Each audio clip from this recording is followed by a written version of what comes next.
नमस्कारम भाई और बहनों। अफ़गानिस्तान से इस वक्त की सबसे दर्दनाक और चौंकाने वाली खबर आ रही है। पाकिस्तान की हवाई कार्रवाई ने एक बार फिर सीमा पार आग लगा दी है।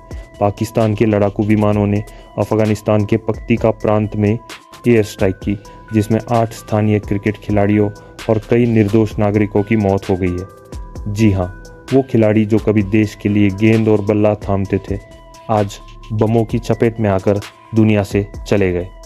लेकिन सवाल उठता है, क्या ये हमला सिर्फ आतंक पर था या फिर इसके पीछे कोई और साजिश छिपी है?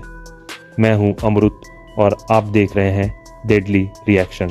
दोस्तों, पूरी घटना शुक्रवार देर रात की बताई जा रही है, जब पक्तिका के अर्जुन जिले में एक लोकल क्रिकेट टूर्नामेंट खत्म होने के बाद खिलाड़ी एक डिनर पर जुटे थे। तभी अचानक आसमान से बम बरसने लगे। अफगानिस्तान क्रिकेट बोर्ड के अधिकारियों ने पुष्टि की है कि 8 युवा क्रिकेटर मारे गए और 4 गंभीर रूप से घायल हैं। बताया जा रहा है कि हमला तब हुआ जब सभी खिलाड़ी शराना शहर से लौटकर अपने गांव पहुंचे ही थे। अब सोचिए, जिनके हाथों में बल्ला होना चाहिए था, अब वहीं राख और खून है। अब जरा इस हमले का टाइमिंग देखिए। कुछ ही घंटों बाद दोहा में पाकिस्तान और अफगान प्रतिनिधियों के बीच शांति वार्ता होने वाली थी। यानी शांति की बात करने से ठीक पहले पाकिस्तान ने युद्ध का बिगुल बजा दिया। क्या ये किसी बड़ी रणनीति का हिस्सा था या फिर किसी गलत इंटेलिजेंस का नतीजा? पाकिस्तानी सेना ने अब तक इस पर कोई आधिकारिक बयान नहीं दिया है, लेकिन अफगान मीडिया में इसे सीज फायर वायलेशन यानी युद्ध विराम तोड़ने का सीधा उदाहरण बताया जा रहा है। अफगानिस्तान की स्थानीय सरकार ने पक्तिका और बर्मल जिलों में कम से कम 13 लोगों की मौत और 11 घायलों की पुष्टि की है। स्थानीय सूत्रों के मुताबिक टारगेट किए गए इलाके पूरी तरह रिहायशी थे, जहां किसी भी तरह की आतंकी गतिविधि की जानकारी नहीं थी। वहीं एसीबी अध्यक्ष अहमद शिनवारी ने इसे अफगान क्रिकेट के भविष्य पर गहरा प्रहार बताया है। उनका कहना है, ये सिर्फ खिलाड़ियों की मौत नहीं बल्कि उस उम्मीद की मौत है जो अफगानिस्तान की हर गली में क्रिकेट खेलते बच्चों की आंखों में थी।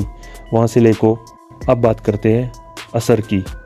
ये हमला केवल मानवीय त्रासदी नहीं बल्कि पाकिस्तान अफगानिस्तान के रिश्तों में नया बारूद भरने जैसा है। सीमा पर पहले से मौजूद तनाव अब और बढ़ सकता है। संयुक्त राष्ट्र ने बयान जारी कर कहा है कि दोनों देशों को संयम बरतना चाहिए। लेकिन क्या ऐसा होगा? क्या पाकिस्तान अपनी कार्रवाई को सही ठहराएगा? और अगर हाँ, तो अफगानिस्तान का अगला कदम क्या होगा?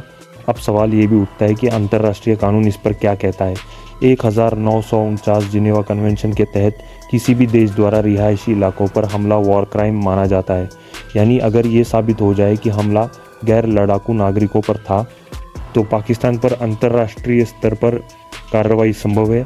अंतर्राष्ट्रीय आपराधिक न्यायालय ICC भी ऐसी घटनाओं की स्वतः जांच कर सकता है। लेकिन क्या अफगानिस्तान के पास वो ताकत और सबूत हैं जिससे वो पाकिस्तान को जवाबदेह ठहरा सके? वहीं दूसरी ओर पाकिस्तान का कहना है कि उसने सीमा पार मौजूद आतंकी ठिकानों पर कार्रवाई की और किसी निर्दोष नागरिक को निशाना नहीं बनाया। पाकिस्तानी मीडिया इसे डिफेंसिव एक्शन बता रही है, पर सवाल फिर वही, अगर ये रक्षा थी तो क्रिकेटर्स और आम लोग क्यों मरे? और क्या ये हमला दोहा वार्ता को पटरी से उतारने की कोशिश नहीं है? आगे क्या होगा? सुरक्षा विशेषज्ञों का मानना है कि आने वाले 24 से 48 घंटे बेहद निर्णायक होंगे। अगर काबुल ने सैन्य जवाब दिया तो सीमा पर फिर से युद्ध जैसे हालात बन सकते हैं। वहीं कतर में जारी शांति वार्ता भी रद्द हो सकती है। अफगानिस्तान में पहले से मौजूद अस्थिरता और बढ़ेगी और सबसे बड़ा नुकसान उस आम इंसान का होगा जो बस शांति चाहता था। दोस्तों, ये सिर्फ एक हमला नहीं बल्कि 2 देशों के भरोसे पर लगा एक गहरा दाग है। जो युवा अपने देश का नाम रोशन करने निकले थे, वो अब सिर्फ यादों में रह गए हैं। सवाल यही है, क्या राजनीति और शक्ति प्रदर्शन के बीच इंसानियत हमेशा कुचली जाती रहेगी?